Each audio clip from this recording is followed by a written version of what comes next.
Good morning. I would like to welcome everyone to today's Board of Curators meeting, including those joining via live stream.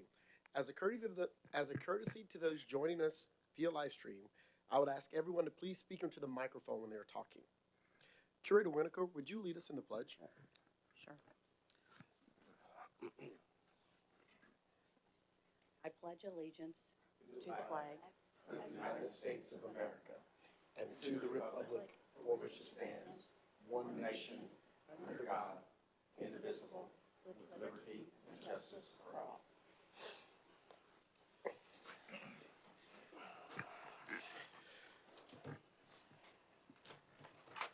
Thank you, Curator Winokur.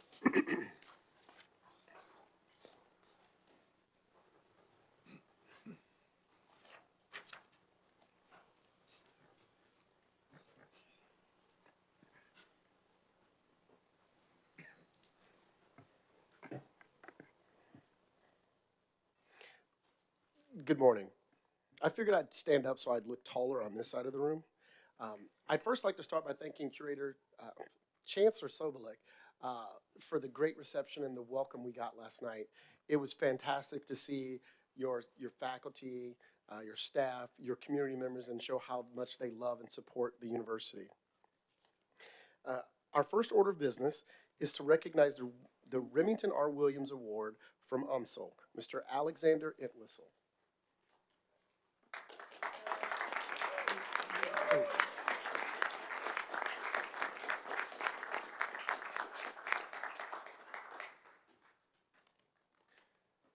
Good picture. Alexander is the president of Pierre Laclede Honors College Student Association, and he is a member of the Pre-Medical Society at UMSL. As president of PLHCSA, Alex helped the organization pivot their program to accommodate the need for social distancing. During the pandemic, he also organized a very successful food drive for Operation Food Surge. PLHCSA, that's a lot, was named the best overall program due to the drive, and Alexander was nominated as a rising student leader. Alexander has also served as an advocate for the university as a Triton leader. In this role, he assisted with recruiting new students and welcoming them to campus, as well as guiding campus tours and appearing in UMSL advertising. Alexander is also a peer mentor for the Honors College first-year experience seminar courses.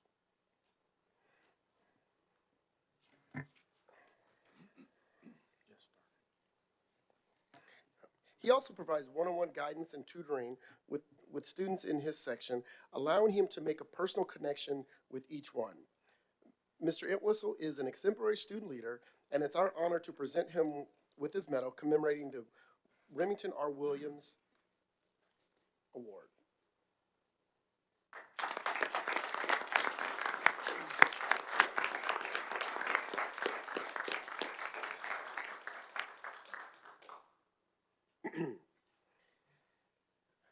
Next, I'd like to recognize the Curator's Distinguished Professor from UMSL, Dr. Susan Brownwell. Dr. Brownwell is a professor in anthropology here at UMSL.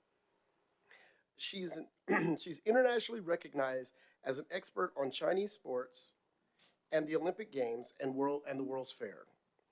Her work focuses on the intersection of body, sports, and transnationalism and rituals.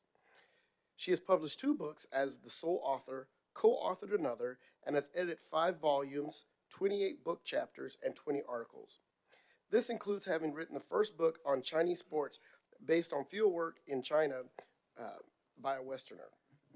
Dr. Brownwell has delivered 12 keynote speeches at various academic audiences and has presented to the National Committee on U.S.-China Relations.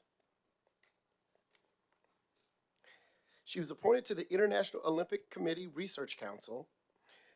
Dr. Brownwell is also named a Fulbright Senior Researcher at Beijing Sports University in 2007-2008, researching the Beijing Olympic Games.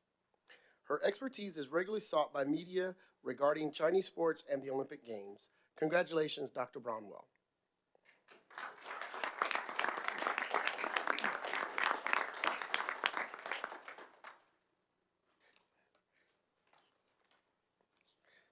And this is where I left the other part of my speech.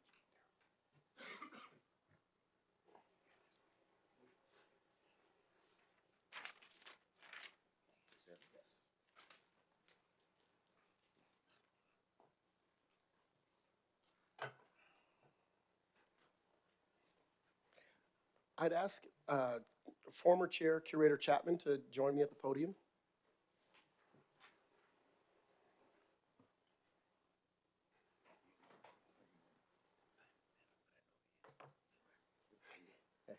It is an honor and a pleasure to recognize former Curator Chapman. Daryl served on the Board of Curators from 2017 to 2023, and we would like to recognize him today for his service. I would like to read a few excerpts from the resolution for everyone. During Curator Chapman's time as a curator, he supported research enterprise growth across the 4 UN system campuses and advocated for heightened recognition of the curator's distinguished professors.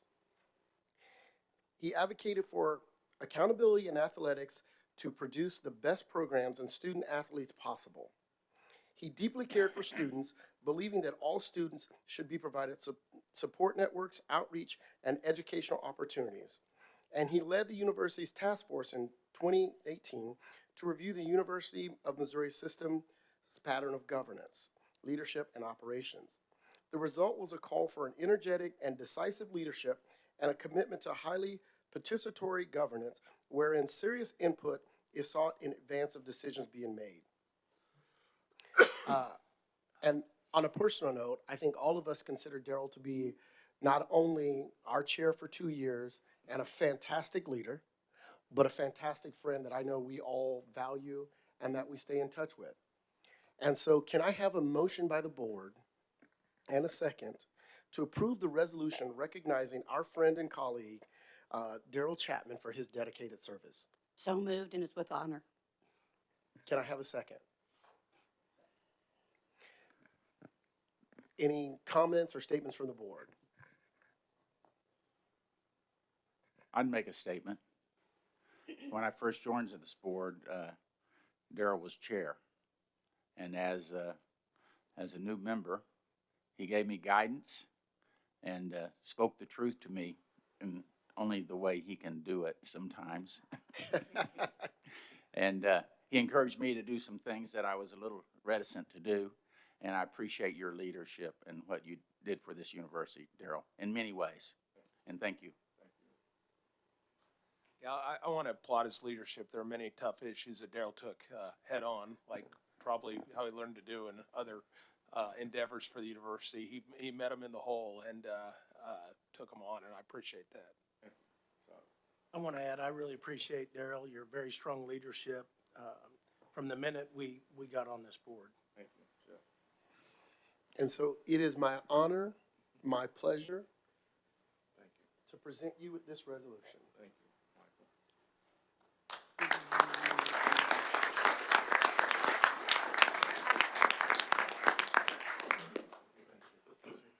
You can say as many words as you want. I didn't come with any prepared remarks, but just hearing my fellow curators speak, this makes me so thankful. I love all 4 of our campuses, but I got to say, I owe everything to Mizzou and what it did for me in my life. I'm 1 generation from the housing projects, guys. That university has done everything for me. From playing football there to be able to graduate, get a degree, changed the course of my life, okay? So the importance of these institutions, I want you to know that they're life changers for a lot of us. And keep giving people opportunities, keep being courageous, keep representing the normal folks out there who really want to attend these universities and make a change in their life. Keep creating the best academic enterprise for them to learn, to gain skills that they can use as they get out. And keep those connections, with your alumni. And I just want to say this, go Tigers. How about our football team? How about the pride that the Missouri Tigers have brought nationwide to this fantastic institution? So let's continue, to be great fans of this place, whether it's athletics or academics. And let's continue to, just love each other and be critical of each other when we need to be critical, and do it all for the best interest of the people of this state and for the universities that we represent. Thank you, everyone.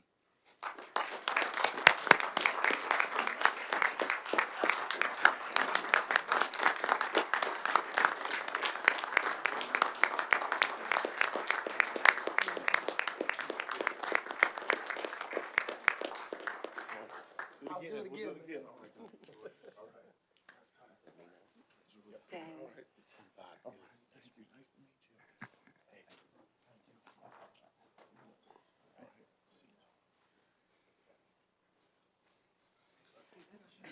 Yeah, not bad.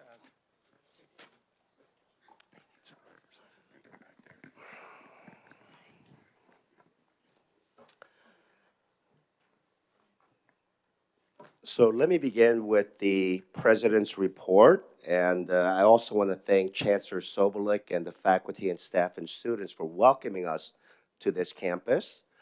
And I want to begin by sharing with you the admissions update for the 4 universities. And I like it when I see a lot of green in the last column because it shows that we're making progress. And as you can see, the 2024 first-time college student applications are up 10% year over year for the 4 universities and 37% compared to 2024. This is really due to the excellent work that our enrollment managers and their staff members produce for our university. And on the transfer side, we're also seeing even higher growth, 28% increase from 2023 and 44% from 2022. Now, the important thing to recognize is that we need to turn these applications into admissions and then acceptances. So there's still a lot of work to do, but it's promising to see that students and their parents see value in the 4 universities that are part of our system. There was a question last time about our online education performance. As you know, back in 2018, we launched Missouri Online to increase the opportunities for students to take courses completely online for their undergraduate or graduate degrees.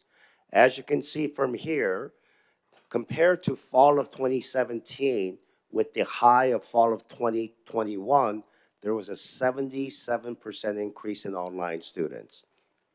That was during the onset of the pandemic where online courses were more popular. Since then, we've seen a 5% decrease, but we're committed to continuing to grow this approach, this modality for bringing education to students throughout Missouri and the United States. In terms of the revenues that were generated, as you can see from this slide, Mizzou has seen a significant increase in online revenues. This is for purely online students, students that are getting their degrees or certificates through online. For the entire system, compared to fall academic year 2018 to this year, over that 5-year period, there's been an 87% increase in revenues through online. Student success. I'll begin with Charlotte Richards, who is a supply chain management student, but also a 3-time All-American volleyball player at UMSL. And she was recognized by the NCAA as one of 30 top honorees, and she is from Iowa. Elena Dolan studies Earth and Environmental Sciences at UMKC, and she received from the GSA, which is a very prestigious organization, the Richard Hay Award, and she is from Centralia, Missouri. We have 2 MD, PhD students at Mizzou, Cynthia Tang and Brian Thomas, and they received a very prestigious award from the NIH honoring Ruth L. Kurtzstein. And Cynthia is from Idaho, and Brian is from St. Charles, Missouri. At S&T, Hannah Butkovich, who's from Illinois, received one of the 26 spots to be the AS Chemical Engineering Ambassador to help improve the opportunities for women and underrepresented minorities to participate in STEM education. In terms of our research, over the past 4 years, we've seen significant growth in research for total R&D expenditures at Mizzou, S&T, and UMKC.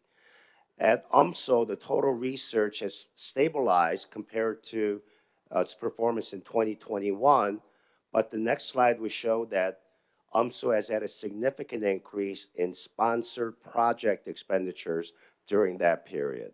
And all 4 universities have seen an increase in sponsored project expenditures.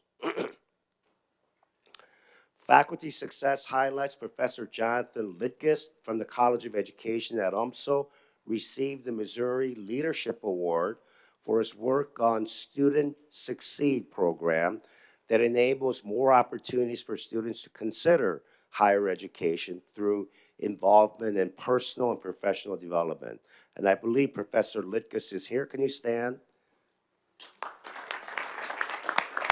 Thank you for that outstanding work. Thank you.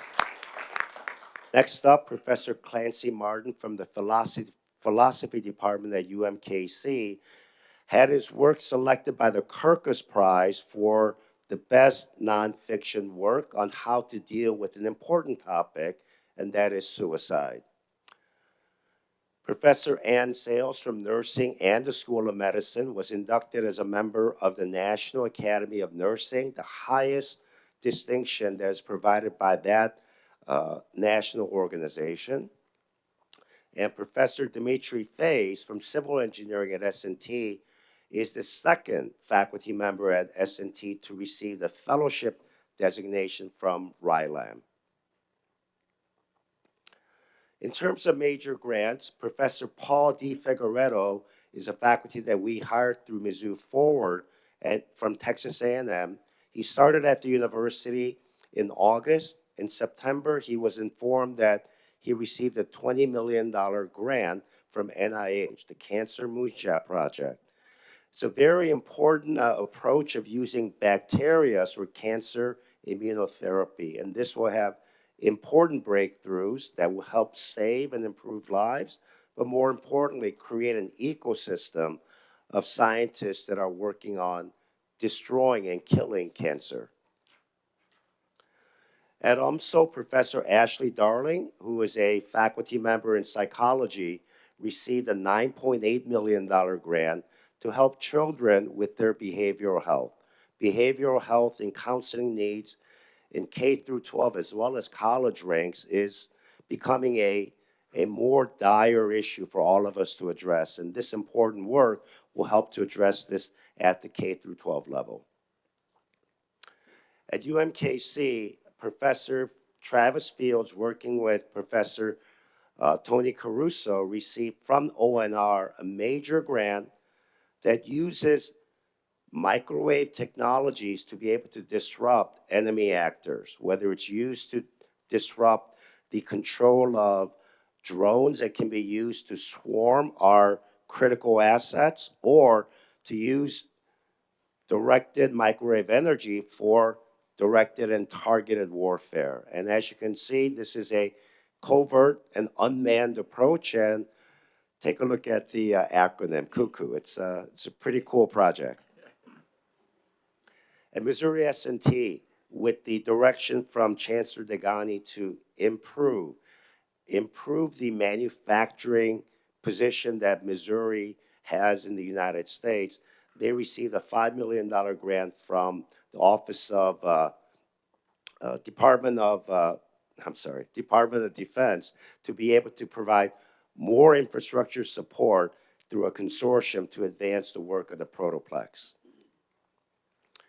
Here are some grants that I did not provide specific details in terms of their slide presentation, but it shows the number of grants and the areas in which they are funded that are over $1 million. The most prevalent one here is the project for Matt Sanford for Next Generation MER project, as well as the project from Dr. Lefevre and Dr. Quinn for value-based rural medicine support for $16 million.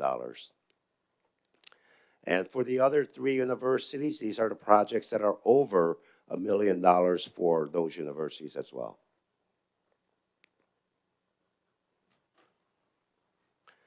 In terms of Mizzou's AAU performance over the past 5 years, I present this normally during the November meeting. And as you can see, from 2018 to 2023, in all categories, with the exception of books, we've seen significant increases. Even in the education sector that focuses on graduation rates for all students and graduation rates for Pell students. With regards to new opportunities that are available through the CHIPS Act and the investment that the federal government is providing, there were 31 projects that were selected throughout the nation to support what is known as tech hubs. There are 2 projects that system universities receive the go-ahead for the next phase, only 31. One is BioNexus KC for biologics and biomanufacturing, and that's led by Dr. Tony Caruso from UMKC. And the other one is for critical minerals. We are a state that has deep mining interests and mining expertise, and that is a project that is being led by Dr. Kwame Aue-Ofe from Missouri S&T. These 2 projects will be able to go for a larger project between 50 to 75 million in the coming year, and there will be 5 to 10 that will be designated as tech hubs after that competition. I'm going to end with leadership appointments. Praveen Idara is serving as the interim dean for the College of Engineering at Mizzou. Tony Caruso has taken on a new role at UMKC as the vice chancellor for strategic initiatives. At Missouri S&T, there are 2 leaders. Joe Tanner will serve as chief of staff, and Victoria Verkamp, who served in the interim role for advancement, has received the permanent position to go forward. Chair Williams, that concludes my presentation. I'd be happy to answer any questions. Thank you, President Choi. Are there any questions from the board? Seeing no questions, we will move on to the consent agenda. Are there any questions from the board about the consent agenda? Hearing none, can I please have a motion and a second to approve the consent agenda? So moved. Second. It has been moved and second to approve the consent agenda. All those in favor, please signify by saying aye. Aye. All those opposed, say nay. Are there any abstentions? Our next item of business is to approve a resolution to move into executive session this morning and again this afternoon. May we have a motion and a second to move into executive session both in the morning and in the evening? So moved. It has been moved and second. Cindy, can you please call the roll of the board? Curator Blitz? Yes. Curator Burnsick? Yes. Curator Fry? Yes. Curator Graves? Yes. Curator Holloway? Yes. Curator Lehman? Yes. Curator Sinkfield? Yes. Curator Winokur? Yes. Curator Williams? Yes. All right, you have all votes in favor. Thank you. At this time, the board will move into executive session for approximately an hour, so we'll plan to be back at about 9:30. However, I'm going to take a point of personal privilege. I am so excited to have the medal and have the Remington R. Williams recipient here. I would like to ask for him to come back up and to take a picture with the board so that we can send it to Remington's family, because I know they will truly appreciate that. Remington was our friend, Remington was our colleague, and I know his parents still track kind of what we're doing with that award. And so I'd like to take a quick picture and make sure we get that to him. We are adjourned for about an hour other than the picture. I would now like to call the board meeting back to order and reconvene in public session. Curator Lehman, and I'll turn it over to you for the Academic Affairs, Research, and Economic Development Committee meeting. Thank you, Chairman. Good morning. The committee has one information item, the Intercollegiate Athletics Annual Report, and 7 action items, 3 new degree programs from the University of Missouri-Columbia, 2 new degree programs from Missouri S&T, and revisions to the you can't hear me? Yeah, and revisions to the MU School of Medicine Honor Code, and a resolution for executive session. We'll begin with the athletic reports. These reports are required by the collective rules and regulations and provide board members with a high-level overview of the system's athletic programs. You will note that all reports are in your packet. Today, to walk us through UMSL's report and answer any questions is Athletic Director Lori Flanagan. Lori, you may begin. Good morning. I want to start by saying UMSL Athletics had its best year ever. I've never said it out loud. It felt really, really good to just, I've been waiting for an hour to tell you that, but we had our best year ever. So if you look up on the screen, I'm just going to give you a little bit of knowledge as to who we are and what our makeup is.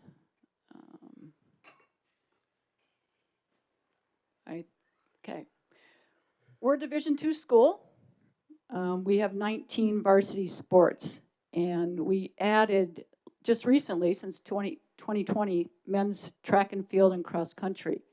As of today, we have our first cross country runner that will be competing on Saturday at the national championship meet. So that's a huge accomplishment in 3 years. We've also been able to build that team to about 40 individuals in a short amount of time. So currently, we have 285 student athletes. This year alone, we brought in 15 new students, and we've really changed our philosophy, and we're trying to bring in first-time freshmen, which are 92 of them. We have 30 international student athletes, 17 men, 14 women. We have 11 different countries represented on our campus in athletics. The highest country population coming to us is from Spain. The second highest country is Germany. And in the United States, we have 31 states represented. So you question, well, what's the farthest? We have a girl that just came to UMSL for golf from the state of Alaska. I'm still waiting for my first person to come from Hawaii so I could maybe go visit, but right now that hasn't happened. So that's where we are currently with our student athletes. So let's look at the year in review. When I say we had our best year ever, we had 1 regional coach of the year and conference coach of the year on our women's volleyball team. We had 1 Paragon winner, which is the first time ever in our program. And a Paragon Award winner is the highest conference female student athlete. And ours was our volleyball player, Charlotte Richards. We had 2 Scholar Athletes of the Year, which means they were the highest ranking scholar athlete within their respective sport in the conference. We had 2 Midwest Regional Championships, 1 in our volleyball team, 1 in our men's basketball team. We had 3 Conference Players of the Year. We had 3 Freshman Players of the Year. We had 4 Academic All-Americans, which is, again, the highest academic success that an athlete can achieve to be considered an academic All-American. We had 6 individuals qualify for their NCAA championships, which were all swimmers. We had 9 teams attend their national championship tournaments. We had 10 All-Americans, and we had 11 all GLVC honorees, which means 11 of our students were recipients of being on a first team all conference. So you also always want to talk about, did we go to school? Yes, we did go to school. We overall, our CUME GPA for our athletic program is a 3.4. That's the 21st consecutive semester our program has been above a 3.0.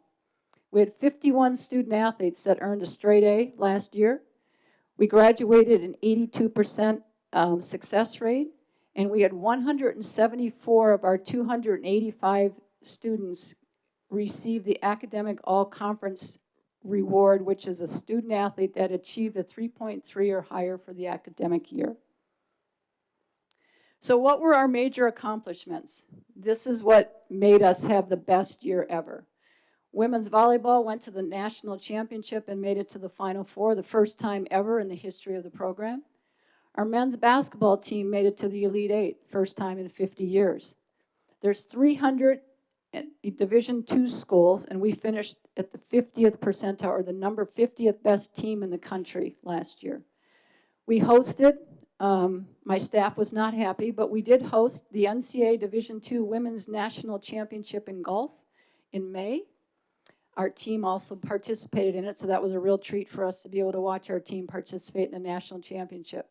Our overall winning percentage continues to be above 50%. We're at a 62%. And probably the best achievement that we have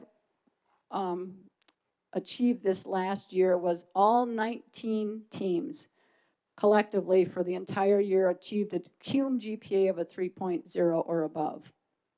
We always give our men's basketball team a little bit of a hard time because they can't quite get over that 3.0 mark. But not only did they get to the Elite Eight last year, but they all achieved a grade point average of 3.0.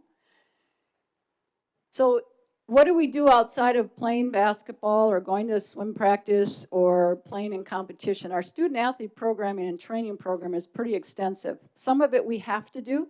Like, we must provide a financial literacy education component to all of our students every year. That's a mandate by the NCAA.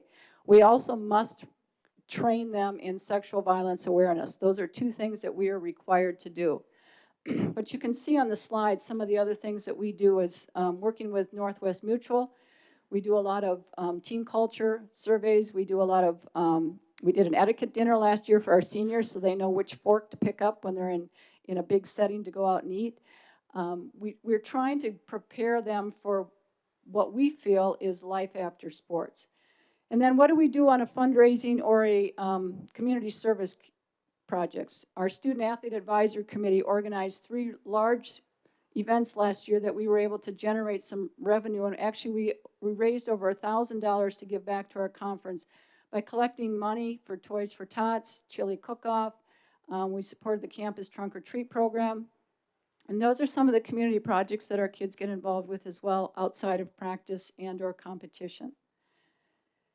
So currently, what are we doing to make us better? We are currently, as you all know, there's the name, image, and likeness partnerships that we hear about all the time. We are never going to have a student athlete that's going to get $1 million donation from a company, but we are trying to build a department-wide brand so that students at least feel at the Division II level that they can play and run with the big dogs at Division I. We are also waiting, we'll find out on Monday, but we are waiting because of the success of our volleyball team. By the way, they're undefeated at 28-0, and they're ranked number 2 in the country. We are waiting to see if we're going to have an opportunity to host the regional championship on our campus the last week in November. So if any of you are free, we'd love to have you come over and watch, or we'd love to have you volunteer, whatever, because it's a massive undertaking. We also had the first ever female nominee for the NCAA Female Woman of the Year. There were over 600 women that were nominated in Divisions 1, 2, and 3. Charlotte Richards has been chosen as one of the top 30 in the country for her success as an athlete. And I said, when I made this slide, our women's volleyball team was ranked number 3 in the country. They have actually moved up to number 2 in the country. So that is why I can honestly say we have had our best year ever, and we are trying to duplicate that. I'm not going to predict anything, but we're having a really good fall. So that is my report. If any of you have any questions, I'd be happy to answer them. Thank you. Thank you, Lori. Thank you, Lori. Any questions from the committee or members of the board? I have one simple question. Yes. All the success and congratulations. What's the secret sauce? What do you do? I mean, seriously, what do you attribute a lot of this success to? What are the keys? Well, I'm not going to take credit, so it's not me, okay? We have great coaches. The difficulty with keeping our coaches is they are so good that they get picked to go somewhere else. So it's keeping trying to convince them to stay where they are because they do have a chance at our level, at Division II, and at this institution to win a national championship. And for many of them, that is really, really important. I think we also have given them the resources to go out and get the best kids that they can get. Now that we have the ability to go out and look at states across the country or even international students, we can recruit globally, and that's really helped. It's also just an understanding and a commitment to what we are. This is a tremendous platform, athletics, to get kids to develop and be great leaders. And if you can build that and convince the coaches to be a part of that and the kids to be a part of that, I would say that's the sauce. Okay, Thank you. thank you. Any other questions? Thank you very much. Okay, our first action item is a proposal for a Bachelor of Science in Engineering Technology to be offered at the University of Missouri-Columbia. Dr. Praveen Adara, Interim Dean of the College of Engineering, is here, and Associate Teaching Professor Michael Clote has joined us via Zoom to provide a brief presentation and answer any questions. You may begin. Good morning. My name is Praveen Idra. I serve as the Interim Dean for the College of Engineering. The first program I'll be presenting to you this morning is the BS in Engineering Technology with a special emphasis in manufacturing engineering technology. There is a significant gap between the labor supply and demand in the engineering technology sector in our state and the region. Recent data shows that only 200 degrees at the bachelor's level were awarded within our 8-state region, including Missouri and the neighboring states, focused on engineering technology. At the same time, there have been over 60,000 annual job openings that are posted within the same sector, with an average annual income of $67,000, right? So, and the Bureau of Labor Statistics forecasts a 12.6% growth over the next 10 years. The MU Engineering Technology degree is designed to specifically address this need. The proposed program will produce highly skilled engineers to serve the manufacturers, not just in our state, but the entire region. The degree program advances MU's strategic plan to serve our state's critical workforce needs. At the same time, it will also offer a new pathway for adult learners, the non-traditional students, and transfer students that will enroll from community colleges to finish their 4-year degree program at MU and be gainfully employed in the manufacturing sector. It will also advance the College of Engineering's strategic goal to improve our retention rates and degree completions. We expect to enroll 107 students in the program by year 5 and generate new cumulative revenue by that year 5 of $2 million. So that's our program in engineering technology. Thank you for your time, and I'm happy to answer any questions. Thank you very much. Any questions from the committee? What is it you need to make your program more successful and get more students in it? So for this program, this is brand new. So the investment we are looking for is non-tenure track teaching faculty and a one-time investment of $300,000 in equipment, which has already been budgeted for in FY24. Any other questions? If there's no further discussion, may I have a motion and a second from the committee to recommend approval of the Bachelor of Science in Engineering Technology at the University of Missouri as presented? So moved. Second. We have a motion and a second. All those in favor signify by saying aye. Aye. All those opposed, nay. Are there any abstentions? The motion carries. Mr. Chairman, on behalf of the Academic Student Affairs, Research, and Economic Development Committee, I move to recommend to the full board that the Bachelor of Science in Engineering Technology at the University of Missouri-Columbia as presented be approved. Thank you, Curator Lehman. A motion has been made to approve the new degree program, Bachelor of Science in Engineering Technology for MU. Do I have a second from the board? Second. We have a motion and a second. Any further discussion? Hearing none, all those in favor, please vote by saying aye. Aye. Opposed, say nay. Are there any abstentions? The motion passes. Back to you, Curator Lehman. Mr. Chairman, could I ask a question? There's 4 more of these. Do we need to do them each one at a time, or can we hear about them and do them all at once? We can do them in omnibus fashion, but if there's any questions related to any of them, they'll have to be addressed at that time before that omnibus vote. Okay, so Curator Lehman, would you mind having all of the remainders presented before we make a vote? Okay, we'll do that and then vote. This more one has time. been approved, but then the other three, let's have them presented, and then we'll do one vote. All right, our second action is a proposal for a Bachelor of Science in Environmental Engineering to be offered at the University of Missouri-Columbia. Dean Adara will also be presenting on this program and is joined via Zoom by Associate Professor Maria Fidalgo to provide a brief presentation and answer any questions.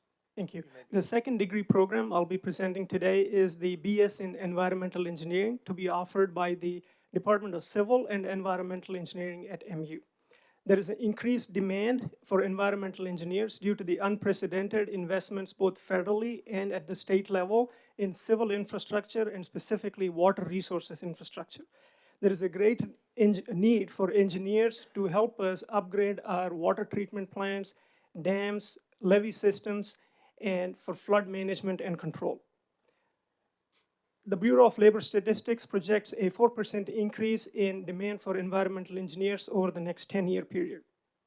At the same time, MU has also been investing in infrastructure and faculty through the Mizzou Forward program in specifically environmental engineering areas. Recently, within the past year, we have hired 2 excellent faculty in the environmental area through Mizzou Forward. We have also launched the Missouri Water Center, which is a joint partnership between College of Engineering and CAFNR, which will provide new research opportunities for undergraduate students that will be enrolled in this program. The increased demand and our investments in both faculty and teaching infrastructure make it an ideal time for us to launch this program. As I said, with the ET, the Engineering Technology program, both engineering technology and environmental engineering degrees will advance MU's strategic vision of serving the state's critical workforce needs and College of Engineering's goal to improve retention rates and degree completions. One other highlight of this program is it can be taught entirely by existing faculty at MU. We'll need minimal additional support in the form of teaching assistants in a couple of classes, but we have everything we need to teach both required and the elective classes, and the teaching labs are in excellent shape. We expect to enroll 90 students by year 5 and generate new cumulative revenue by year 5 of a little over $3 million. Thank you, and I'm happy to answer questions on the environmental engineering degree program. Any questions? Thank you very much. Thank We're you. going to move on to item 3. Our third action item is a proposal for a Doctor of Philosophy in Bioengineering to be offered at the Missouri University Science and Technology. Dr. David Borick, Dean of the College of Engineering and Computing, and Dr. Hugh Yang, Department Chair and Professor of Chemical and Biochemical Engineering, have joined us via Zoom to provide a brief presentation and answer any questions. You may begin. Thank you. I'm pleased to present the proposed doctoral program in bioengineering. This program will be delivered in person on our Rolla campus. It will be administered by the Department of Chemical and Biochemical Engineering. The degree is interdisciplinary in nature, allowing for a broad range of career pathways, which include things like biomaterials, biomanufacturing, medicine delivery, tissue engineering, medical devices, and more. The degree is timely, as bioengineering is one of the fastest growing employment sectors in the United States. The biotechnology market itself is projected to double in the next decade and will become a nearly $1 trillion industry. Student demand for a PhD in this area on our campus is quite high with our existing master's and bachelor's students. And so I think students that would be coming to S&T might very well be interested in this particular program, but it also will attract students who might not otherwise come here without the program. An important part of the motivation for the program is to help develop a much needed, highly skilled workforce in engineering that is focused on health and medicine. Growing this workforce will enhance economic development in the region, state, and nation. Key areas that will benefit are things such as pharmaceuticals, biotech, and medical devices, which are evidenced from the many support letters that we have for the program, including companies such as Pfizer in St. Louis. So the state and nation will also benefit, I think, from this with R&D efforts that will be obtained with a very specific focus on engineering applied to health and medicine. We'll be able to do more tech transfer as well as potentially spin off businesses when they're available to do that. And then as far as our mission and goals go, it is quite aligned with our university goals, which include a focus on economic development and research with clear societal impacts, such as a degree like this. It'll also support our university's overarching push to increase biological and health-related education and research on our campus, including the recently approved bachelor's degree in biomedical engineering on our campus, and the new doctoral degree program that's being proposed in biological sciences, which I think you'll hear about shortly. This is a low-cost program. We're going to rely largely on existing coursework that is already available across our campus, and also rely on existing faculty members who are focused on different aspects of bioengineering research, and now we'll just put this under one umbrella. Another key factor in controlling costs for this is the synergies that are developed with the already approved biomedical engineering bachelor's program, and that things like lab costs and faculty members can be shared by both programs. So if we hire somebody in biomedical engineering, that same person would be excellent to guide PhD students in the bioengineering PhD program and vice versa. So thank you for your time and consideration with this new program. Thank you. Do we have any questions from the committee or the board? Okay, thank you very much. We'll move on to the fourth action item. Our fourth item is a proposal for a doctorate of philosophy in biological sciences to be offered at the Missouri University of S&T Science and Technology. Dr. Merzad Borgerdi, Vice President and Vice Provost and Dean of College and Arts and Sciences and Education, and Dr. David Duvernell, Chair of Biological Sciences, have joined us via Zoom to provide a brief presentation and answer any questions. You may begin. Good morning. Today I present our doctoral program in biological sciences. This proposal aligns seamlessly with S&T's steadfast commitment to innovation and the expansion of our academic offerings, particularly in the biomedical and life sciences domains. We firmly believe that the establishment of a doctoral program in biological sciences, in conjunction with other forthcoming programs, such as the one in bioengineering just presented by my colleague David Borak, will serve as a catalyst for fostering cross-disciplinary collaboration among scientists and engineers throughout our institution, enabling us to improve human health, protect our environment, and contribute to biotechnology innovation. The growth of biological sciences at S&T is not only integral, but also pivotal in attaining our objectives of expanding the institution's research horizons, attracting top-tier faculty, securing external funding, and nurturing student enrollment. Fortunately, the evidence of our efforts thus far is palpable. We have witnessed a substantial surge in student interest. The number of applications to our undergraduate program in biological sciences has doubled over the last 4 years, signaling a resounding demand for enhanced opportunities in this field. And our new environmental science BS program, approved by this board only a couple of years ago, has exceeded enrollment expectation in its first 2 years.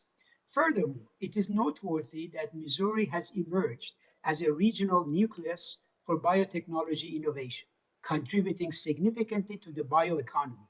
Annually, around 600 positions in the state become available for individuals holding a PhD in biological sciences, offering them the prospects of serving as epidemiologists, microbiologists, plant scientists, environmental scientists, wildlife biologists, and more.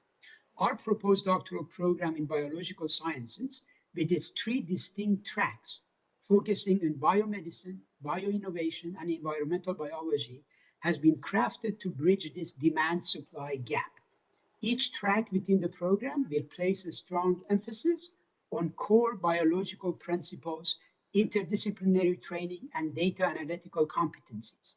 Importantly, we have garnered resounding support from industry stakeholders and leaders in workforce development across the state. They recognize the vital role that our program will play in nurturing the next generation of biological scientists poised to make a significant impact on the growing biotechnology market. Our institution's leadership has committed to the successful launch of this program through the provision of faculty and staff positions, along with additional budgetary support to facilitate anticipated operational expenses. Furthermore, we are renovating and expanding research facilities that will support biological sciences research.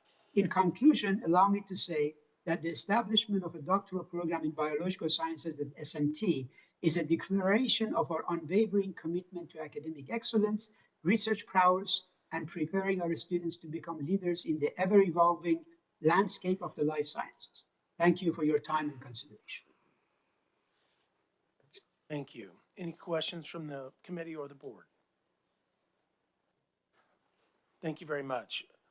Our fifth action item is a proposal for a Bachelor of Science in Data Science to be offered at the University of Missouri-Columbia. Dr. Cooper Drury, Dean of the College of Arts and Sciences here, and Roger Fales, Associate Dean of Student Services for the College of Engineering, has joined us via Zoom to provide a brief presentation and answer any questions. You may begin.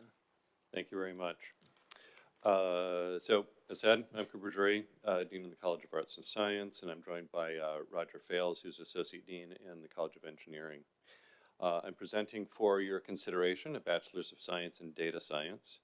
This degree is a collaboration between the Colleges of Arts and Science and Engineering. It's designed to prepare our students to be highly competitive and marketable data sciences in Missouri, the United States, and around the globe. This degree takes advantage of several factors, or a confluence of several factors. First, the emergence and rapid growth of data science careers. It falls into the second one, a subsequent workforce demand in Missouri and beyond Missouri. I'd like to make a point here. There are already more data science jobs being offered on an annual, or being advertised on an annual basis, than there are Missouri graduates from institutions in the state, by a pretty wide margin. And the market analysis says that the growth in those jobs is going to be somewhere between 30 and 45%. And lastly, we have very strong undergraduate programs in the triad disciplines that create this degree. So what will happen is our students will take courses in 3 core disciplines: computer science, mathematics, and statistics. After 30 hours of those courses, they will focus in one of those 3 fields. I bring this up because we've designed this program with the future in mind. Excuse me. It's designed to allow other disciplines to become focus areas, just as computer science, mathematics, and statistics can. So for example, and we're already in conversations about this, we could develop a degree in data science for digital merchandising, medicine, industrial engineering, and so on. The degree aligns with MU's strategic plan by developing a degree based in market demand that is interdisciplinary. It leverages and magnifies our current strengths, and it will attract net new students to the university. The initial costs for the program are very, very minimal. We already have the faculty in place to do all of the teaching. And the future costs, as we expect the program to grow, will be covered by a portion of the tuition revenues that come in. And so lastly, I always like to ask myself the question, is this the right thing for our students? Well, data are growing exponentially. I cannot think of a field that is not affected somehow by data. This program will be efficient, and it will train our students for meaningful and lucrative careers. So yes, it's the right thing to do. Thank you. Any questions? Thank you very much. Thank you. Mark, do you want to go on to the 6th item, or do you want me to? You want to approve these first? Do it right now. All right, we'll see here. Hey, Jeff, I think you can just say the 4-degree programs as presented. You can just say the 4-degree programs as presented. Okay. What we want to do then is, can I get a motion, a second, for the 4 programs we just presented? I move to approve the 4-degree programs that were just presented. Can I get a second? Second. We have a motion, a second. All those in favor signify by saying aye. Aye. All those opposed, nay. Are there any abstentions? Okay, the motion carries. Mr. Chairman, on behalf of the Academic Student Affairs, Research, and Economic Development Committee, I move to recommend to the full board these 4 items as discussed. Thank you, Curator Lehman.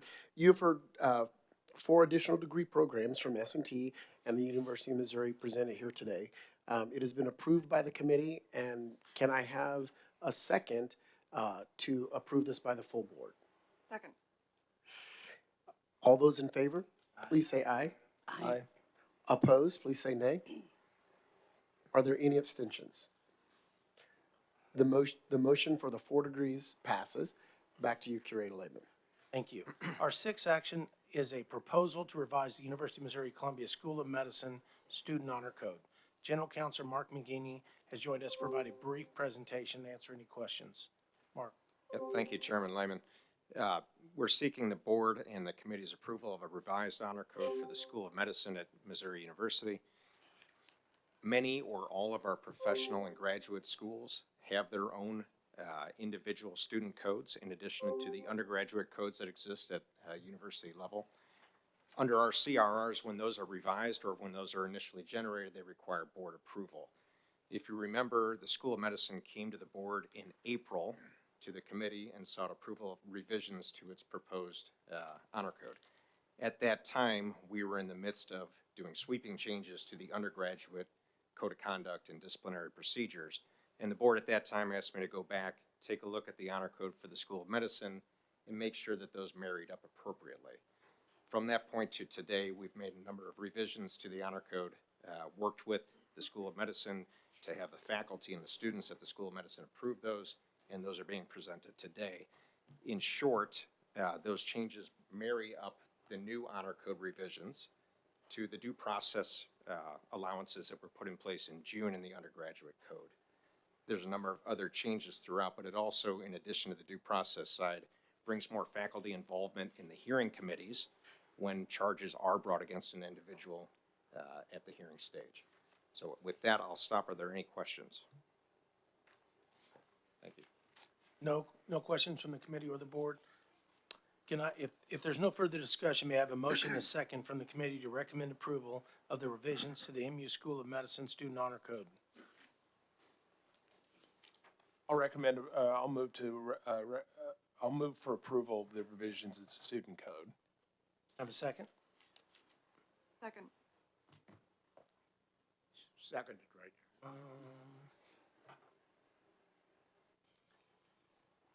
It needs to be, Bob, you, or Jeannie, Oh, I believe. I second. It's gotta be from the committee. Yes. Sorry. I second. Thank you, Bob. Trying to move us. We have a motion and a second. All those in favor, please signify by saying aye. Aye. Aye. All those opposed, nay. Any abstentions?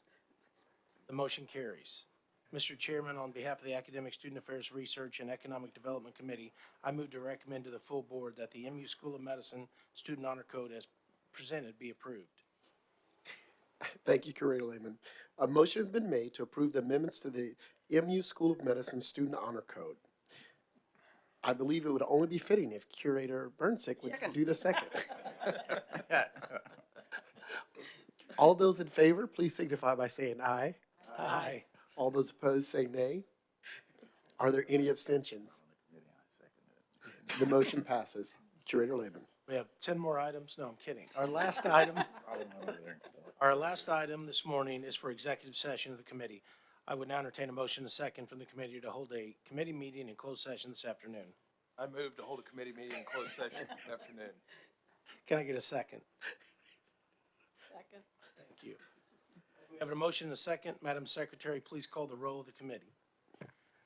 Curator Blitz, Yes. Curator Graves, Yes. Curator Lehman, Yes. Curator Sinkfield. Yes. All right, you have all committee votes in favor. Mr. Chair, that concludes the public session of the Academic Student Affairs Research and Economic Development Committee. Thank you. Thank you, Curator Lehman. I now turn it over to Curator Holloway for the meeting of the Governance, Compensation, and Human Resources Committee. Thank you, Mr. Chairman. The Governance, Compensation, and Human Resources Committee has 3 action items today. The first action item is amendments to the collected rules and regulations 320.040 and nepotism, and 10.090, ethics and conflict of interest. Okay? Our action item is to approve those amendments, and I ask General Counsel McGinney to present the proposed amendments. Thank you, Chair Holloway. The proposed amendments to these two CRRs are meant to marry up the CRRs with state statute on point. What we realized in our review of these CRRs was that the language in them was not consistent with the actual state statute on point with respect to nepotism and ethics and conflict of interest. So we've made the changes to bring these CRRs in line with state statute. The other suggested change we're making is to make it clear, beyond a shadow of a doubt, that the curators will not take part in influencing any employment decisions throughout the university system itself for anybody within 4 degrees of blood relation to them. And so we've added specific language in each CRR to be consistent with one another, that'll be the case as well. Any questions? Any questions from the committee on these amendments? If no further discussion, may I have a motion from the committee that the amendments to CRR 320.040 and 10.090 be approved? So moved. Second. I have a motion and a second. All those in favor of the committee by signifying by saying aye. Aye.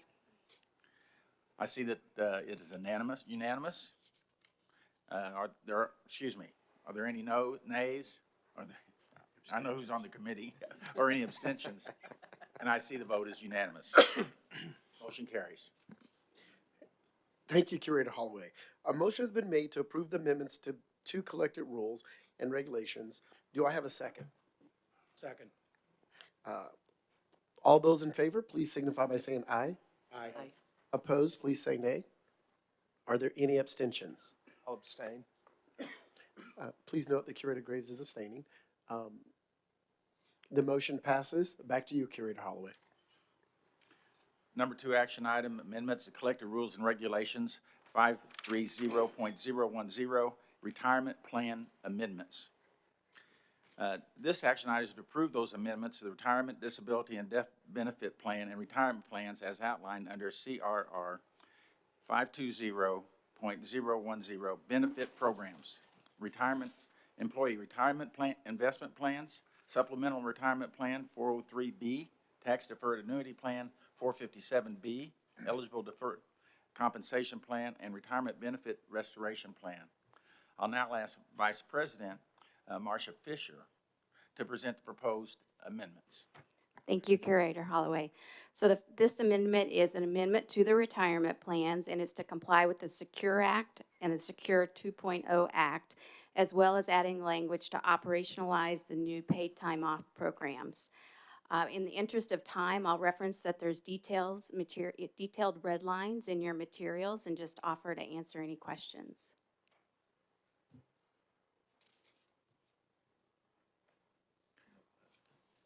No questions from the committee? Okay. May I have a motion and a second from the committee that the amendments for CRR 530.010, retirement, disability, death benefit, retirement plans outlined under CRR 520.010, benefit programs, retirement, employment, retirement investment programs, and everything that we've talked about already? May I have a motion and a second? So moved. Second. All those in favor, I have a motion and a second. All those in favor say aye. Aye. Any opposed? Any abstentions? Hearing none, the vote is unanimous. The committee chair refers the matter to, so Mr. Chairman, on behalf of the Governance, Compensation, and Human Resources Committee, I move to recommend the full board that the amendments, the retired disability, and so on and so forth, okay, be approved. Thank you, Curator Holloway. A motion has been made to approve the amendments to CRR 530.010 and the retirement plan amendments as presented in your materials. Do I have a second from the board? Second. We have a motion and a second. All those in favor, please signify by saying aye. Aye. All those opposed signify by saying nay. And I believe Curator Lehman should be marked as an abstention. Or just absent, or abstention. Abstention. We'll confirm that with him, but the motion passes. Back to you, Curator Holloway. Item number 3 is amendments to the plan document for previously authorized a short-term disability plan. We've authorized this before, and we need to approve the plan document that we previously authorized, and I asked Vice President Marcia Fisher to present the plan document. Great, thank you. So this is the plan document with the previously approved, that was approved in September for the short-term disability program. The plan document is consistent with what was previously approved, and so I would just stop there and ask if there's any questions. So moved. Just kidding. I see there's no questions and there's no further discussion. May I have a motion and a second from the committee for the plan document as previously authorized, a short-term disability plan to be approved and presented as we presented in the materials. So moved. Second. All those in favor of the committee, all those in favor signify by saying aye. Aye. All those opposed? Hearing none. Any abstentions? None. So the votes are unanimous. The committee chair, the vote carries. Cindy, please call roll. Thank you, Curator Holloway. Yeah, it's to you. Can I just say one thing? We're I not think done with this one. I think the ease of which we passed that does not emphasize enough the amount of work that went in to have those amendments. So thank you for that. That is years of work. still here. Really Thank you, I appreciate that. We haven't voted as a board.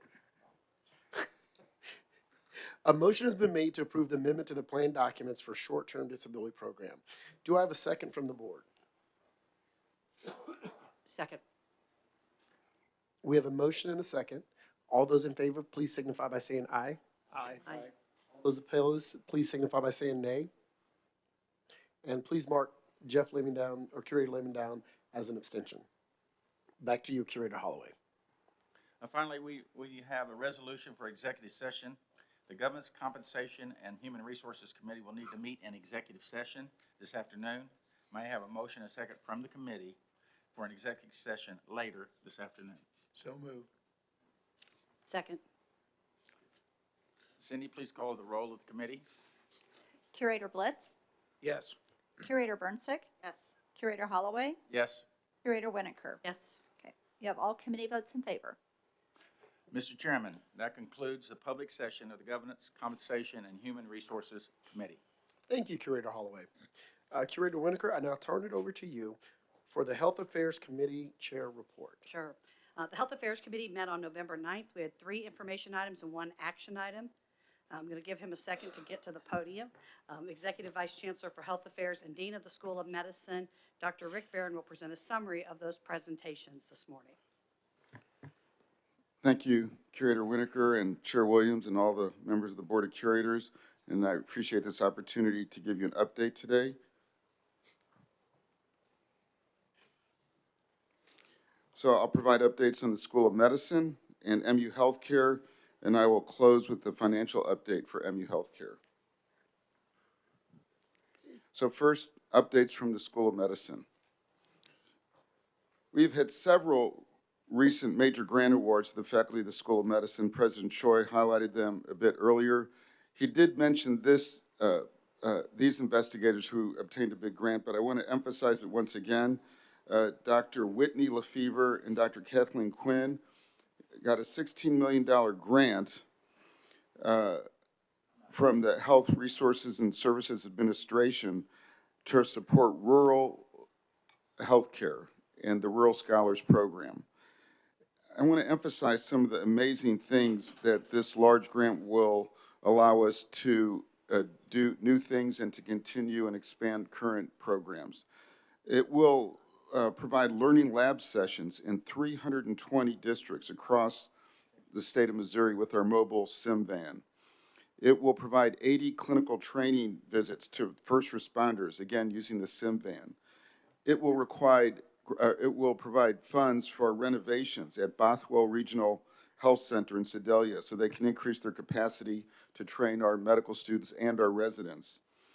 It will provide $5 million that will go to medical student scholarships over the next 4 years. It will allow us to partner with 10 rural hospitals, all of which will get some of the monies to pay for our regional medical directors and student coordinators, the rural students who rotate at these hospitals.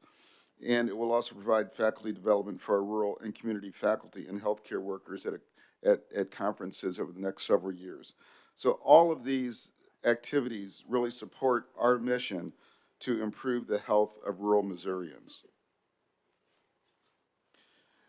On the medical school side, we are deep in preparation for our reaccreditation visit. I've talked to you about this before, but in October, we had a group of consultants come in that were mock accreditation site visitors to give us practice. Over the course of the 3 days, we had more than 160 faculty, staff, and students participate in this process.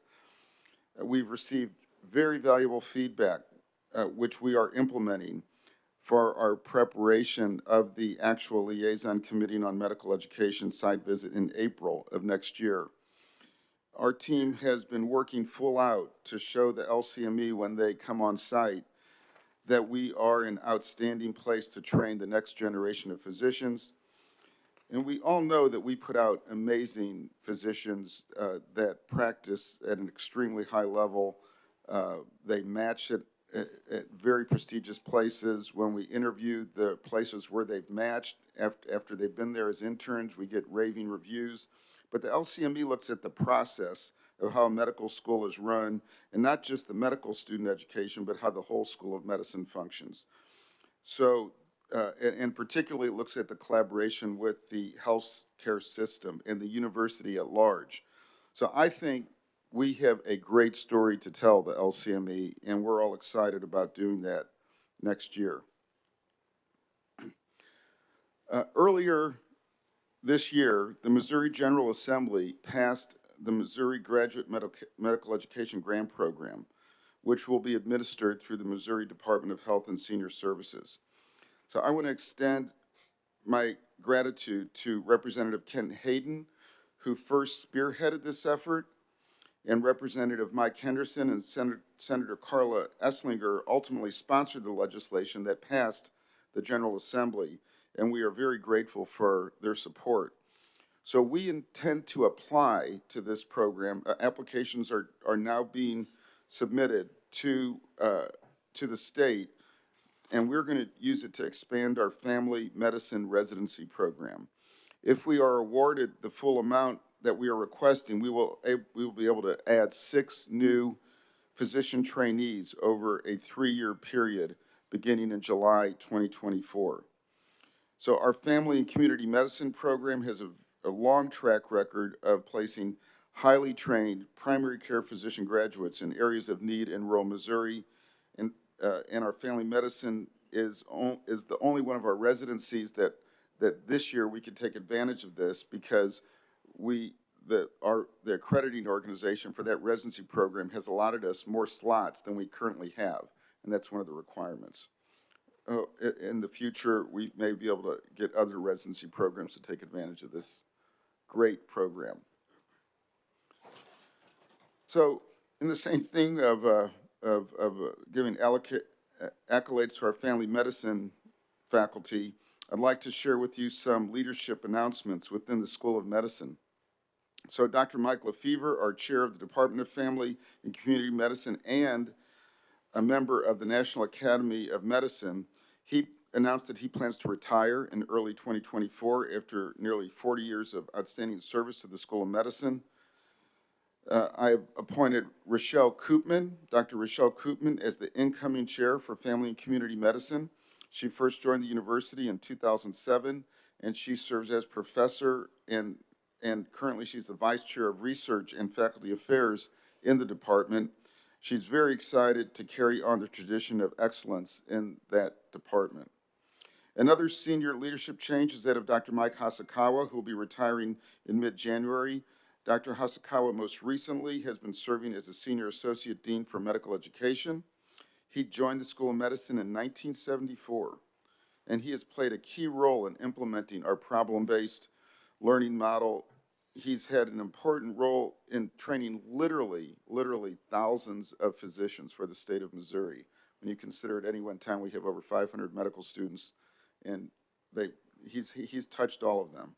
You know, can you add, I thought it was interesting when he made that comment, or you made that comment, Yeah. how many of the administrators with MU Healthcare had been trained by him? All of them, It was essentially all of them. It's impressive career. So I've appointed Dr. Kevin Kane as an interim senior associate dean for medical education while we have a national search underway. Since joining the medical school, Dr. Kane has served in various educational and curriculum positions. In addition, he is another stellar family physician in the Department of Family Medicine. So while we say goodbye to Dr. Lefevre and Dr. Hosokawa as active members of the in their current roles, having talented physicians like Dr. Koopman and Dr. Kane is a great demonstration of the healthy pipeline of leadership we have in the School of Medicine. So I would like to, that's looking forward with our healthy pipeline. How about looking backward? I would like to take a minute to highlight the annual Physician Alumni Weekend that we had on campus in early October, and we had over 150 physician alumni attend. They enjoyed hearing lectures from distinguished alumni and medical school faculty. We had alumni panel discussions, an annual medical school alumni awards ceremony, and of course the football game. Visiting with these alumni from our medical schools is always a privilege. And my favorite part of the medical alumni dinner is where we honor graduating classes that are celebrating marquee reunions. And here is the graduating class of 1973 celebrating their 50-year reunion. So now I'll transition to updates from MU Healthcare. We recently announced an agreement creating a new strategic relationship with 2 hospitals in Moberly and Kirksville in Northeast Missouri. Our physicians already provide emergency room coverage in Moberly. So through this relationship, we hope to expand the opportunity for our physicians and other healthcare providers to work in both hospitals where services are needed for Missourians living in these towns and in these regions.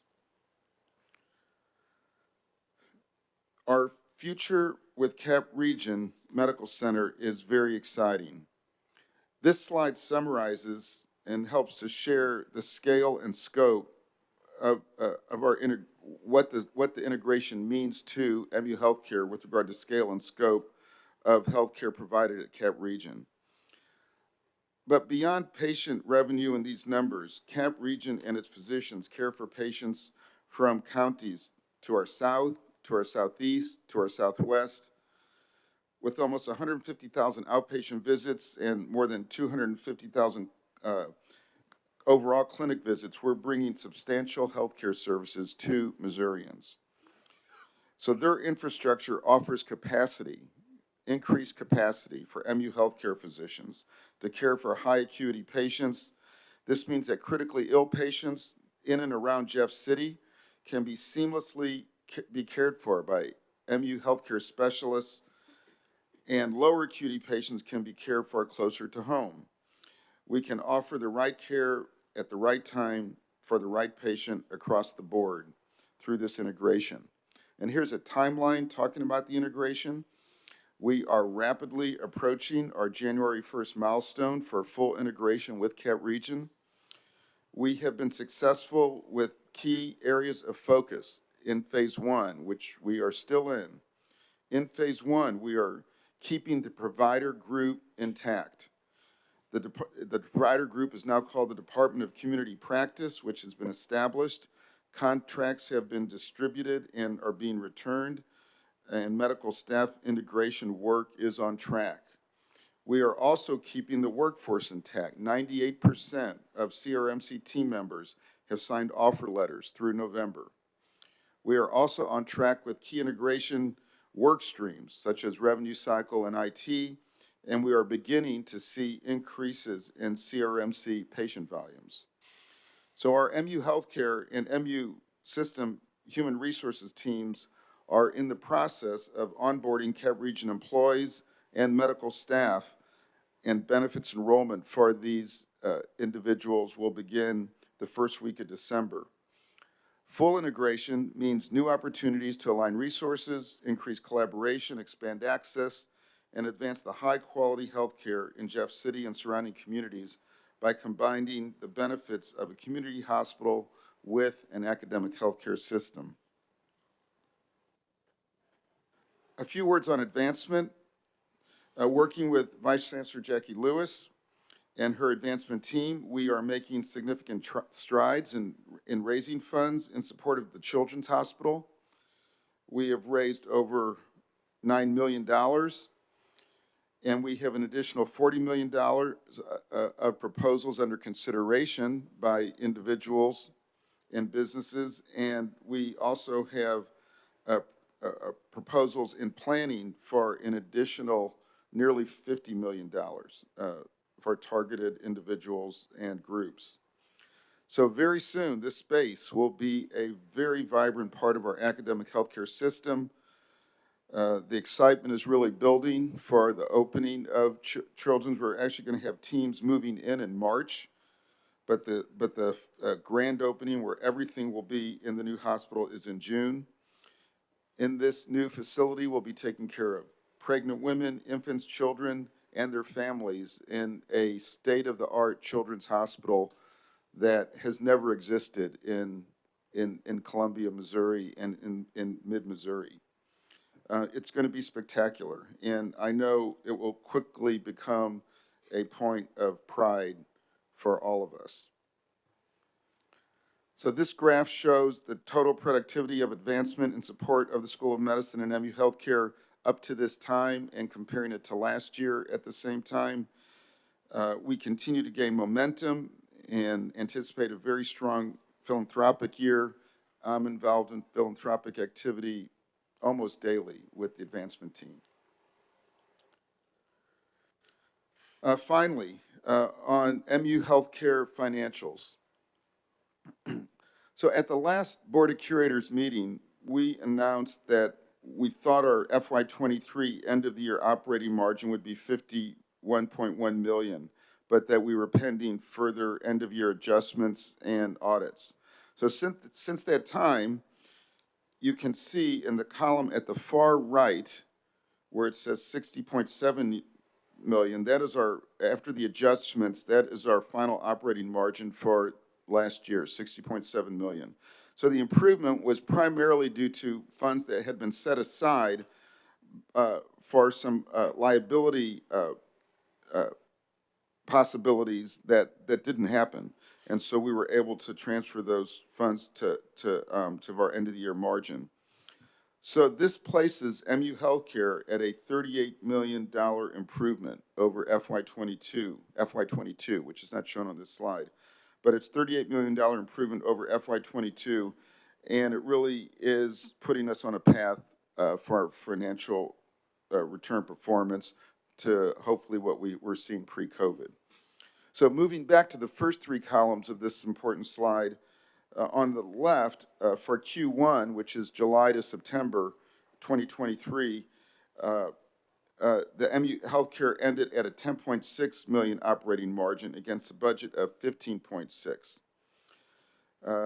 Due to the timing of the FY24 budgeting and integration costs related to CAT region that were not comprehended when we first developed the FY24 budget, we think that really contributes to this variance. And while MU Healthcare financials are short of the estimated targets when compared to Q1 financial results of FY23, seen in the center column of this slide, Q1 FY24 is $14.7 million. It shows a $14.7 million improvement over last year. So just as MU Healthcare increased operating margins each quarter last year, we expect to see that through the rest of this year as well. So that's the end of my report.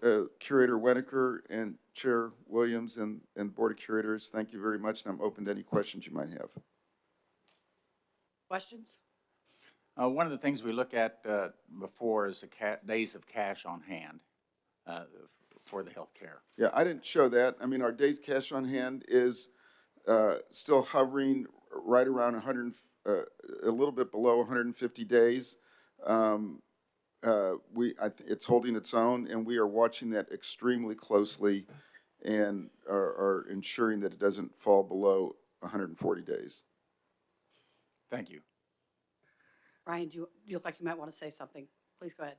No, Rick You got it? covered it. You got it? Other questions? Okay. Thank you very much. Thank you. The only action of the Health Affairs Committee was to approve the minutes of the August 29th meeting, which was unanimously approved by the committee. We've covered questions. As previously noted, we've added a report at each meeting of the Health Affairs Committee from each university in the University of Missouri system regarding academic medicine and the medical research being conducted on their campus. So I'm going to take this as an opportunity just to brag on Chancellor Sobolik and UMSL, who made the presentation to us last week. We heard from them, and they gave us a presentation on UMSL's colleges of nursing and optometry, as well as their centers for mental health and addiction. Additionally, we learned UMSL is building its own active pharmaceutical ingredient laboratories on campus. Thank you to Dr. Barron and the MU Health team for being here today. This concludes the business of the Health Affairs Committee. Thank you, Curator Winokur. We will now hear from Chancellor Sloblik regarding the highlights from this university. Chancellor Sloblik, I turn it over to you. Thank you, Chair Williams. So good morning, everyone. We are pleased to welcome members of our Board of Curators, the UM System leadership, and many more to the University of Missouri St. Louis. It is an exciting time in our university as 2023 marks UMSL's 60th anniversary and that of the UM system. We have had a vibrant beginning to the academic year that is highlighted here in this short video.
So it's just 6 short decades ago.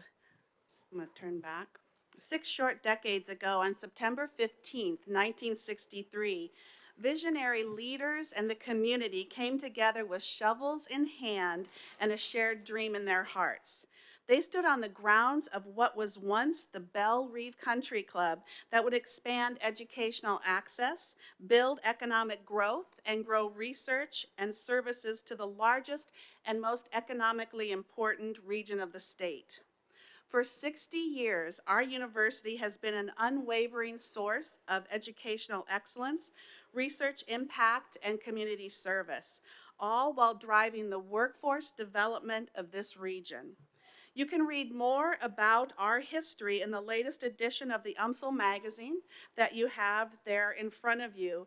And in fact, if you just turn to the centerfold, you can see the whole timeline picture that you see here on this slide.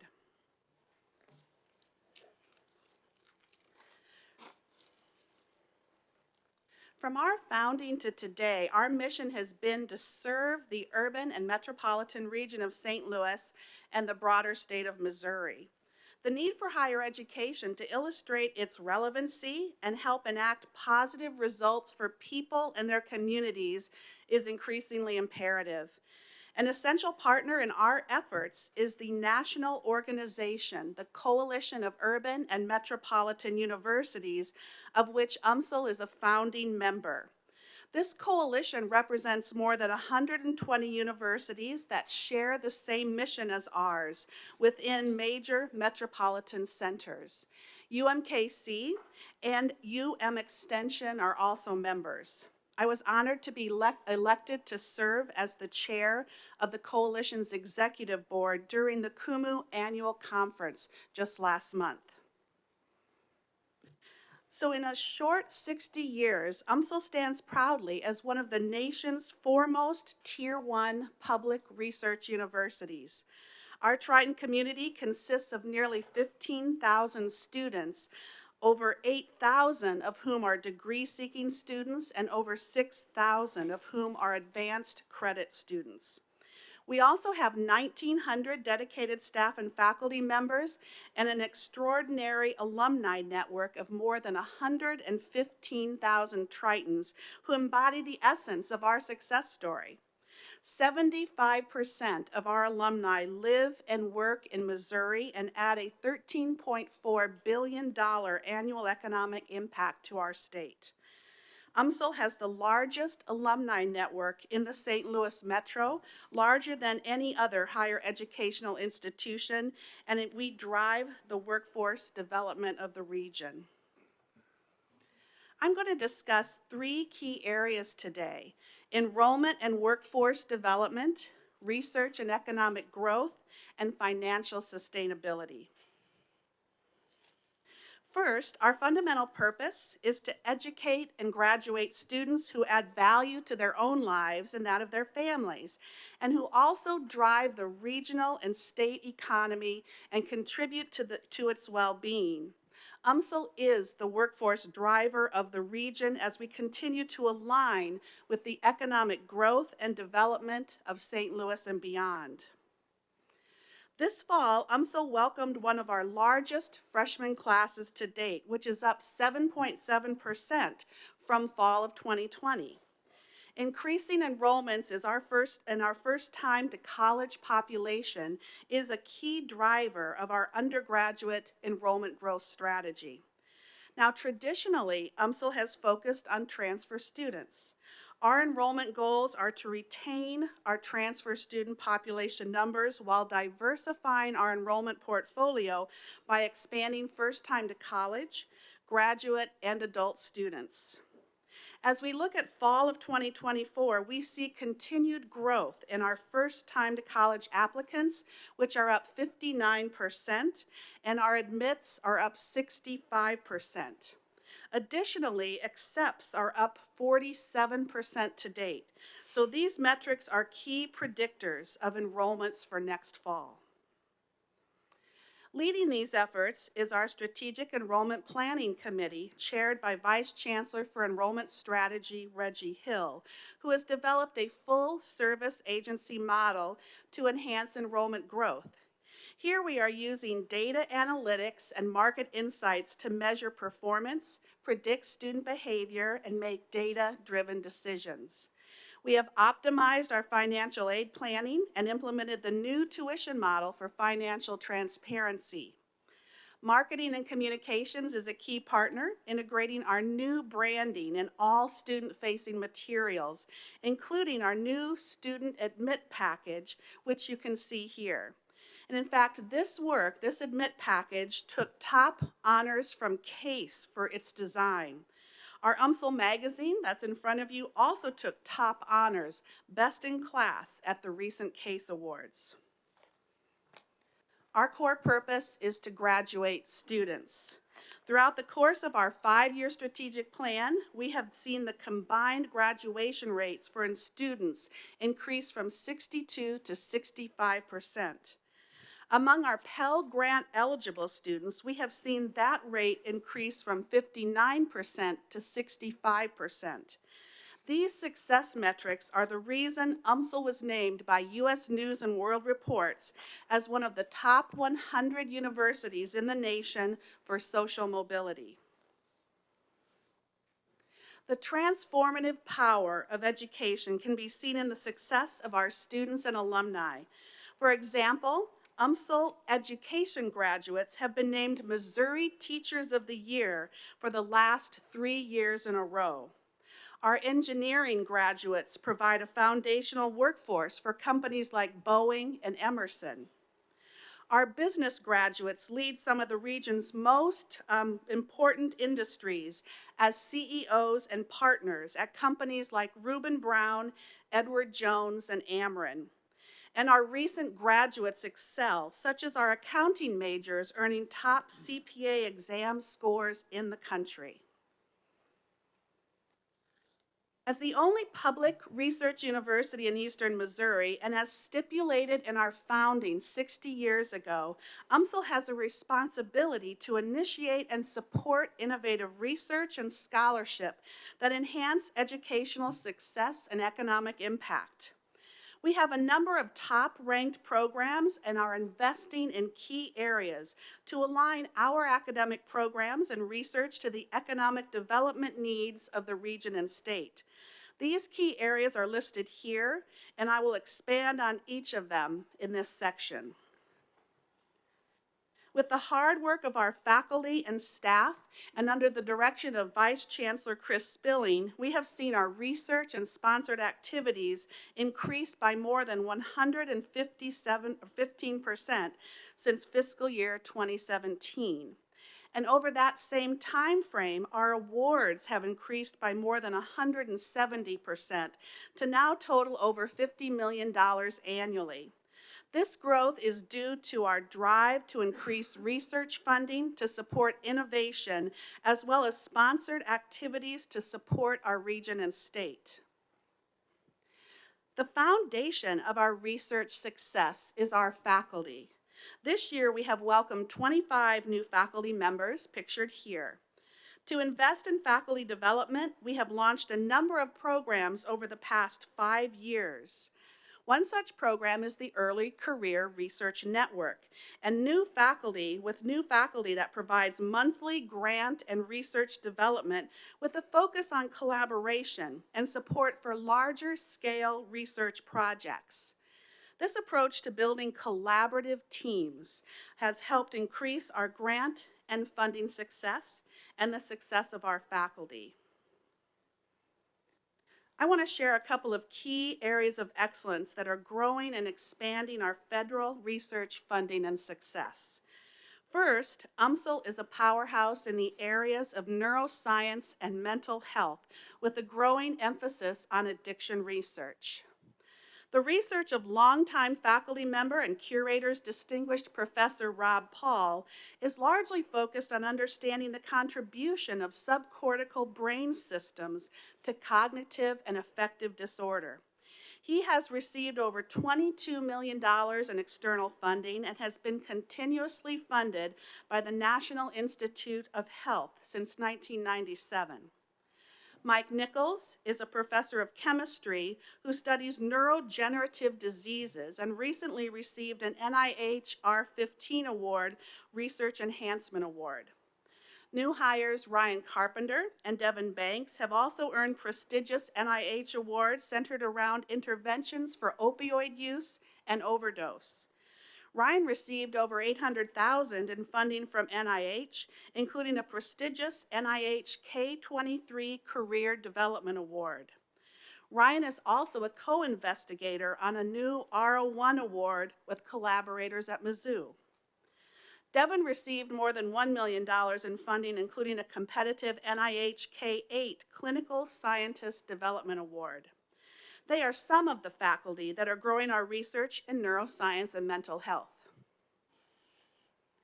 Biology and plant sciences are other areas of excellence for faculty research. Sam Wong, the E. Desmond Lee Endowed Professor of Plant Sciences, has received over $10 million in external research funding from the National Science Foundation, NIH, and the National Institute of Food and Agriculture. His research concerns signal transduction processes that regulate plant growth and stress responses. Associate Professor of Biology Lon Chubas has received $1.2 million in funding from NIH and NSF, including a prestigious NSF Faculty Early Career Development Award. As a microbiologist, Lon conducts work with microbial ecology. Associate Professors Amy Dunlap and Nathan Muchala are co-directors of the Whitney R. Harris World Ecology Center. Amy received $1 million in funding from NEFA, and Nathan has received $760,000 from NSF, focused on pollination research. In addition, we hired Dr. Miki Tobler from Kansas State University. Mickey is the new E. Desmond Lee Endowed Professor in Zoological Studies and brings over $1 million in NSF funding, as well as an NSF postdoctoral fellow with him for his research on adaptation and speciation, fish biology, and extreme environments. These faculty help form a core around our growing research excellence in biology and plant sciences. As stipulated in our founding 60 years ago, we continue to focus our mission on providing the workforce and economic engine of the metro region. We work collaboratively with other corporate, educational, and innovation partners to help advance key areas for growth and development.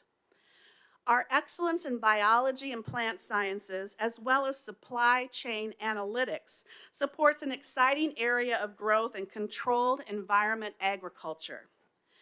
UMSL is a member of the St. Louis Controlled Environment Agriculture Coalition, which includes local stakeholders and national experts in everything from plant and crop science, energy, farming, and finance. We are in the strategic planning process to develop a Center for Excellence in Controlled Environment Agriculture at UMSL in partnership with many key regional organizations. The center would work to increase the productivity and scalability of indoor agriculture, including soilless farming methods such as aquaponics, hydroponics, aeroponics, and other methods of production, and to ultimately help enhance food access in urban areas. At the reception last night that you were at, you may have met some of our key partners from Yield Labs, Herman Companies, and Bayer.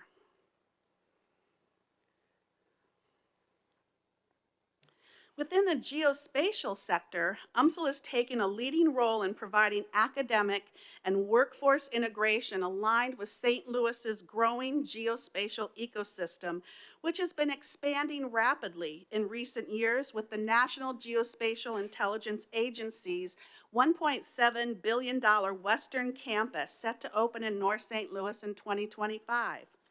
We are a partner in the Taylor Geospatial Institute, along with Mizzou and S&T, and we launched the UMSL Geospatial Collaborative in 2020 to develop partnerships and connect UMSL researchers with the NGA and other geographic information system-related companies operating in the region. We signed an educational partnership agreement with the NGA to create a K-16 geospatial talent pipeline, one of only 4 such EPAs in the nation. The signing is shown on this slide. And last year, we welcomed retired Vice Admiral Bob Sharp as a research fellow in the UMSL Geospatial Collaborative. Bob is the former director of the NGA and is helping us build out the region's geospatial workforce and K-16 curriculum with UMSL as a central hub while strengthening and expanding our partnerships. This semester, we are completing the build-out of geospatial advanced technology labs on our campus, funded with a $1 million MO-Excels grant from the state that will support educational programming and geospatial research. And we were pleased to showcase these labs at the new Curator orientation tour that you took yesterday. And at the reception last night, you may have met some of our key partners from the National Geospatial Intelligence Agency and from the Taylor Geospatial Institute. Last year, Governor Parsons signed a $15 million manufacturing bill that included funding to increase the domestic production of active pharmaceutical ingredients, or APIs. Through this funding, we have joined in partnership with the Active Pharmaceutical Ingredients Innovation Center and others to enable the delivery of a market-competitive commercial supply of U.S.-made APIs, especially those used in critical generic drugs. Also through this funding, we are now building our advanced API laboratories on our North Campus that will support innovation, market and business development, and workforce development. Our partners include the API Innovation Center, Sensio Labs, and Abratus Pharmaceuticals. You may have met and talked with the CEOs of these company partners last night at the reception. With UMSL collaboration, Greater St. Louis Inc. and the STL partnership won a $25 million federal Build Back Better Regional Challenge grant to develop the regional's advanced manufacturing industry cluster, including the construction of the Advanced Manufacturing Innovation Center in North St. Louis. UMSL and St. Louis University were selected to coordinate with AMIC STL's university and industry partners to manage the research and development agenda, including the selection process for R&D projects, dissemination of findings, and translation of research into commercial applications. Last night at the reception, you may have met with leaders from AMIC STL.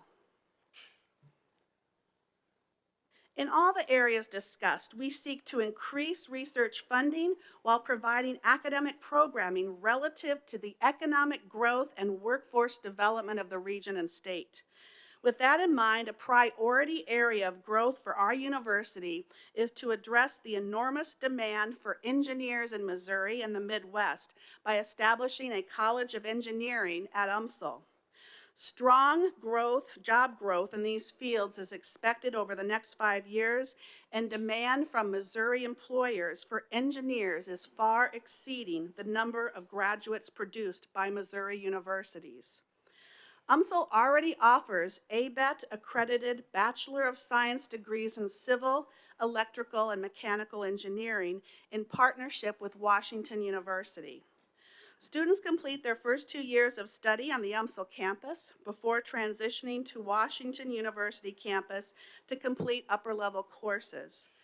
The coursework is offered in evening and weekend formats to allow students to take advantage of internship and co-op positions.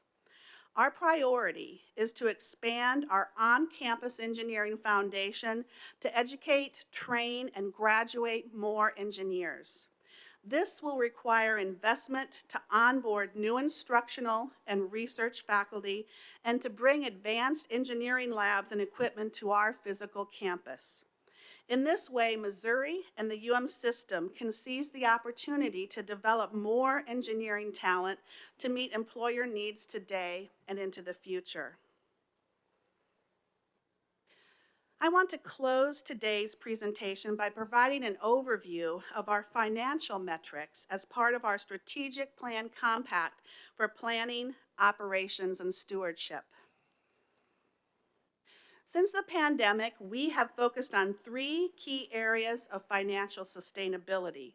The first 2 are reserve funds and university funds and assets.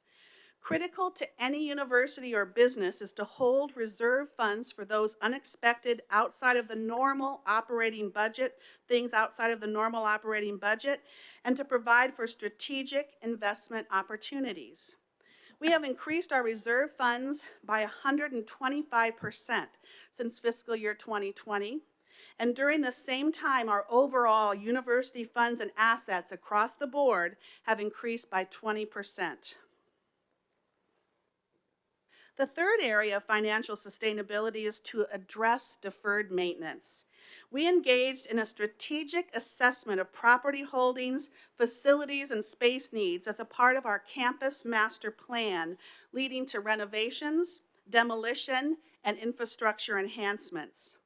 Since fiscal year 20, we have removed nearly $35 million in deferred maintenance through property sales and demolition.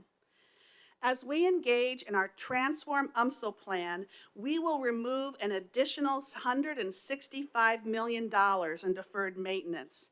This includes $77 million in future demolition, $23 million in renovation, and $65 million by investing in geothermal infrastructure to support our campus. Overall, this will remove more than $200 million in deferred maintenance, representing more than half of our current deferred maintenance and facility needs. This allows us to more effectively manage our current infrastructure and finances and invest back into our core mission of student success, workforce development, and research growth in key areas. Before we move to questions, I want to let you know that at lunch, we will have a number of students displaying their award-winning research posters. 2 posters were first-place recipients from our Spring Graduate Research Symposium. 2 others were award recipients from the recent GeoResolution Conference at the Taylor Geospatial Institute on geospatial research. One was the second-place recipient, and the other was the Audience Choice Award recipient. I hope that you will take the time to visit with our amazing students and learn more about their areas of research. So thank you again for joining us here at the University of Missouri St. Louis today. Very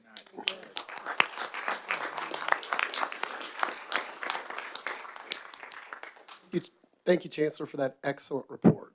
And also thank you and your staff and everyone else for your hospitality that you've shown while we're here. Are there any questions, comments, statements, or thoughts from the board? Mr. Chairman, yesterday, Chancellor Sobel treated the rookie curators to a day at UMSL. It was my first day ever on this campus. I don't know what I was expecting, but I was blown away. And at lunch yesterday, the energy from her leadership team was palpable. It was truly exhilarating to see their enthusiasm for what your team is doing.